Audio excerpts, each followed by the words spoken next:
Otto, en caso de que yo no vuelva a casa con mi mujer y tú llegues a verla, te pido por favor que le digas que hablaba de ella a diario, que la amé más que a nadie y que ese breve periodo que estuvimos casados justifica todo lo demás que hemos vivido acá.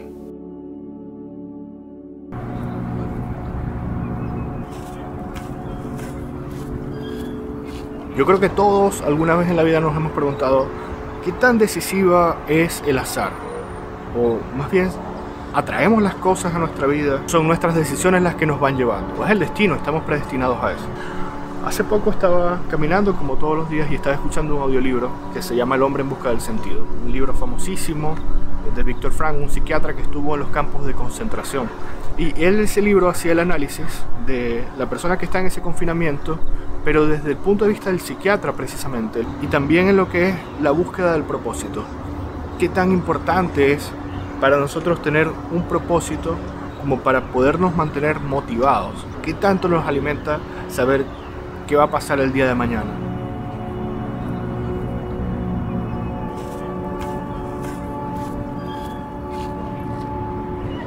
La historia de Viktor Frankl es que él era un psiquiatra judío, esto en Europa en la plena guerra mundial, en la Segunda Guerra Mundial, y él estaba trabajando sobre su teoría de la logoterapia. Y precisamente como quería saber sobre la obra de Viktor Frankl, investigando mucho más, di con un artículo de la doctora María de los Ángeles López Ortega, que es una autora mexicana, doctora en investigación psicoanalítica, doctora en arte y cultura, que tiene muchísimo trabajo de investigación, pero además tenía ese artículo que les estaba mencionando sobre Viktor Frankl y la logoterapia. La búsqueda del sentido es un poco lo que quería plantear un poco en el video, a definir precisamente qué era la logoterapia. La logoterapia tiene que ver con esta búsqueda del sentido. De hecho, surge en una etapa pues, histórica de la humanidad, donde están en la Segunda Guerra Mundial y el creador le toca ser prisionero en los campos de concentración por ser judío, pero él ya entra siendo un psiquiatra. Ya tenía hasta cierto punto un poco de desarrollo, tenía ya antecedentes de trabajo con el psicoanálisis y ya estaba desarrollando esta teoría. Entonces ahí le toca ver de cerca los horrores de la guerra, el sufrimiento de las personas, la enfermedad, y entonces él se pregunta qué es lo que hace que algunos decidan suicidarse para parar de sufrir y otros decidan mantenerse hasta el final, sabiendo que las probabilidades de salir con vida eran muy bajas. Yo era un prisionero más, el 119-104. Uno se convertía literalmente en un número. El que estuviera vivo o muerto de verdad no importaba. Y menos importaba todo lo que está atrás de aquel número. Eso que llamamos vida. Su destino, su procedencia, su nombre, su historia. Entonces, afortunadamente él sobrevive y empieza a desarrollar su teoría a través de los diferentes libros, conferencias y también trabaja pues con muchas de los sobrevivientes de la guerra. Y él llega a la conclusión de que es importante tener un para qué, o sea, un para qué en la vida. No solamente qué propósito tiene el sufrimiento, sino si de alguna forma el sufrimiento le da propósito también a la vida. Del hombre en busca de sentido habla que una vida sin problemas no tendrá sentido, finalmente lo tendríamos todo resuelto. Sí. Más que hablar del sufrimiento. Y como finalmente el sufrimiento es algo que tarde o temprano nos tenemos que enfrentar, claro. Algunos quizás en mayor grado que otros, y no es que nos tengamos que siempre tener que estar aproximando a lo malo, o sea, también, por ejemplo, la logoterapia trabaja mucho con el sentido del humor, y claro. También tiene otro tipo de estrategias, o sea, no todo tiene que ser en la parte muy sufrida, aunque surge en un contexto donde hay mucho sufrimiento, mucha devastación, antes de la guerra, durante la guerra, después de la guerra. Y ahora está cobrando fuerza porque de nuevo a la humanidad nos estamos enfrentando a algo que se nos escapa de las manos, que no podemos controlar, que es la pandemia con todo lo que esto lleva. Sufrimiento, enfermedad, crisis, aislamientos, o sea, la pérdida de la libertad de estos aislamientos. More than 100,000 COVID-19 cases were recorded in the UK. El presidente de Estados Unidos, Joe Biden, empleó su primera comparecencia pública para exponer su plan de acción contra la pandemia de COVID-19. En las últimas 24 horas se registraron 198 muertes por coronavirus. Ahora, yo veía que él hacía o sea, él se diferenciaba, él de las otras personas que estaban en los campos de concentración, porque muchos se preguntaban, ¿sobreviviremos al campo? Mientras que él se preguntaba, ¿tiene algún sentido el sufrimiento y las muertes, no? Él dice que se pueden perder todas las libertades, menos la actitud con la que enfrentamos las situaciones que nos va poniendo la vida. Entonces, justamente él, cuando está en el campo de concentración, ya no se cuestiona, y obviamente es obvio que han perdido la libertad, no pueden hacer lo que ellos quisieran, no pueden tener una vida libre, realmente son tratados como esclavos. Él habla de la triada trágica, aquellas tres puntos de los cuales ningún ser humano puede escapar, que es el sufrimiento, la enfermedad y la culpa. En el caso del sufrimiento y la enfermedad, que es justo lo que él estaba cuestionándose ahí en el campo de concentración, dice, pues es que es algo involuntario al ser humano. O sea, nos llega y nos llega a todos.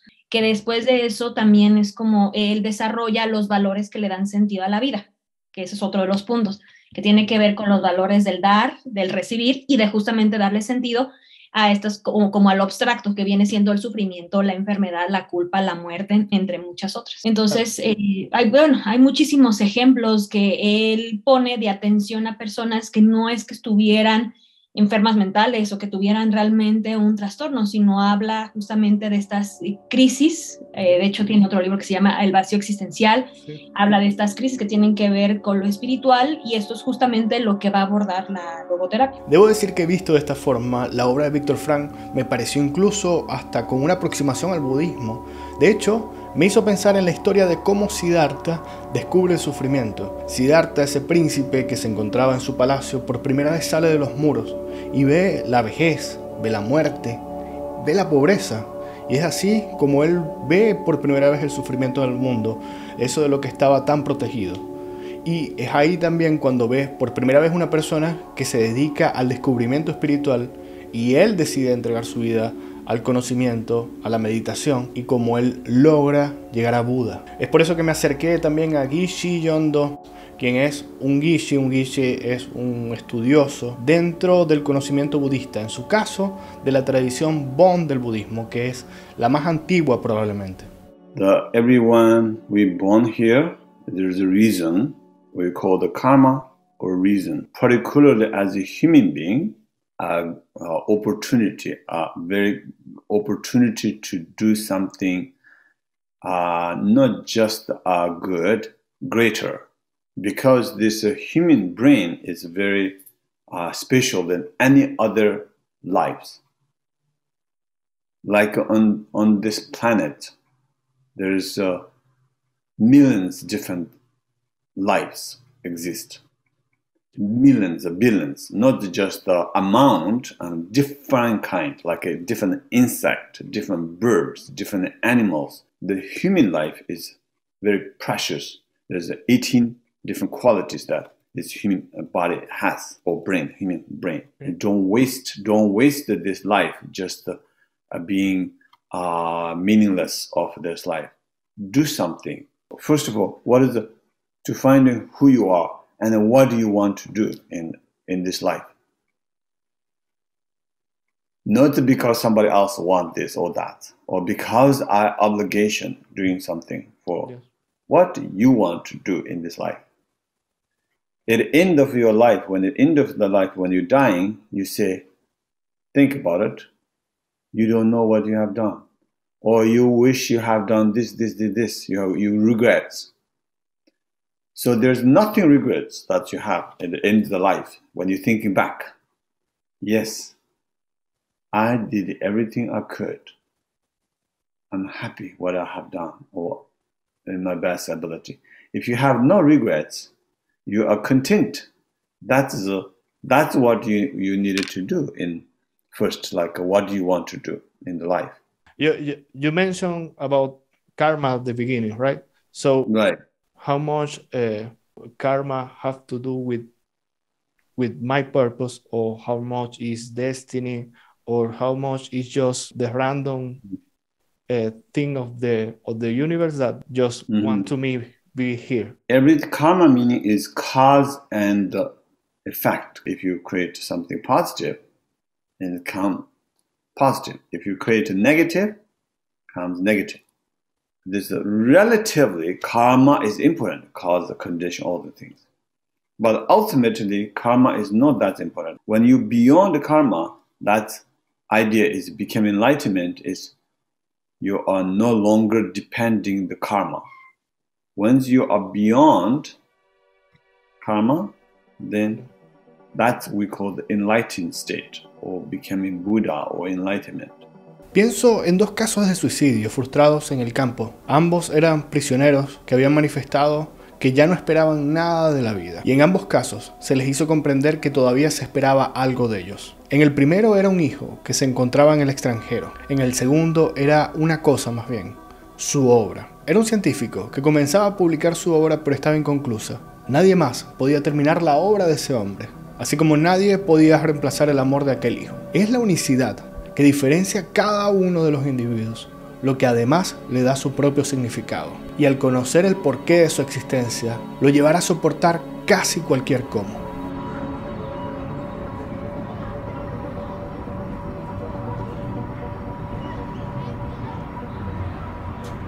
¿Qué pasa con los casos que nos hacemos las preguntas, vemos las cosas, pero todavía está ese miedo a romper ese patrón o ir a la búsqueda o ir a hacer eso que a mí me da sentido?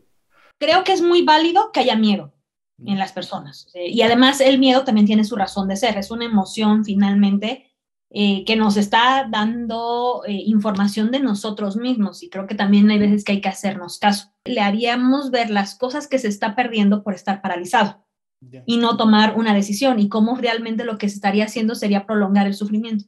Claro. De hecho, en alguno de los memes psicoanalíticos decían, ¿cómo le puedo hacer para terminar con esta angustia? Decían, tomando decisiones. Y entonces es lo mismo. Entonces, el miedo sí tiene su razón de ser, te está avisando. Validaríamos el sentimiento o sea, la emoción o el sentimiento del miedo, pero también tendríamos que hacerle ver todas las cosas que se está perdiendo. Claro. Y cómo está prolongando mucho tiempo, o sea, está prolongando un sufrimiento que podría terminar si ya tomara una decisión. Claro. O al menos desde el hecho de probar, saber, o sea, saber si la decisión es buena o mala, y si es mala, retomar otro camino. Genial, no, está genial porque se puede sentir que está estancado y cómo lo rompo con la acción. O sea, me voy a equivocar, probablemente me voy a equivocar, pero es peor ver pasar el tiempo y no tomar esa decisión, digamos, esa acción. Claro, y además lo peor es que el enojo va contra uno mismo, porque la desesperación va con el hecho de querer hacer cosas, querer tener logros y no tenerlos porque estamos totalmente estancados.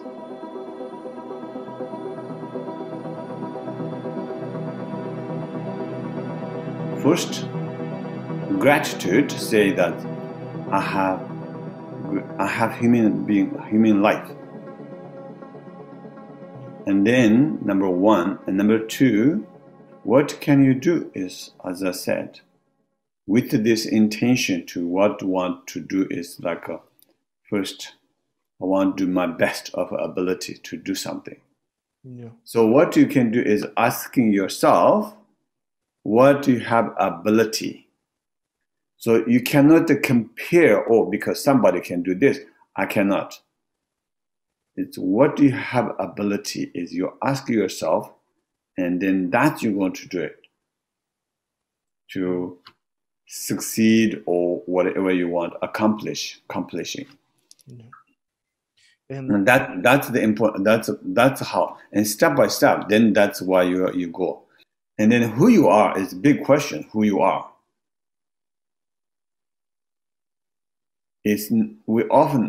Most time we say we don't know who we are. That's the problem. Yes. That's what you needed to find, who you are. So when you know who you are, you're very peaceful within yourself. And you are not depending others' approval or others' perception or judgment. Whatever others said, somebody said, oh, you're terrible, does not make you upset or disappointed. You're still the same peace. Or somebody says you are wonderful, it does not make you very happy, excitement when somebody says. You know who you are, what you're doing, or who you are. It does not depend on who you are as if somebody else is saying good or bad. Yes. If you reach that state of mind, then you know who you are. within you. Meaning that it's more important to looking for who we are than what are we here for. Yeah, if you know that's who you are, and then you know what is for.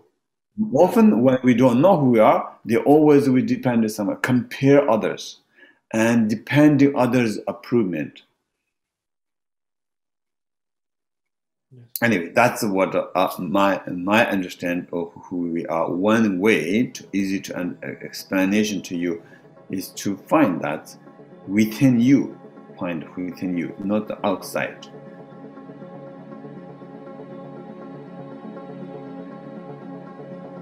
Otto, ¿dónde estás ahora? ¿Qué fue de ti? ¿Aún piensas en ese momento que te hice memorizar mi última voluntad palabra por palabra, a pesar de tus lágrimas de niño? ¿Lograste encontrar a tu mujer? ¿Qué fue de ti, Otto?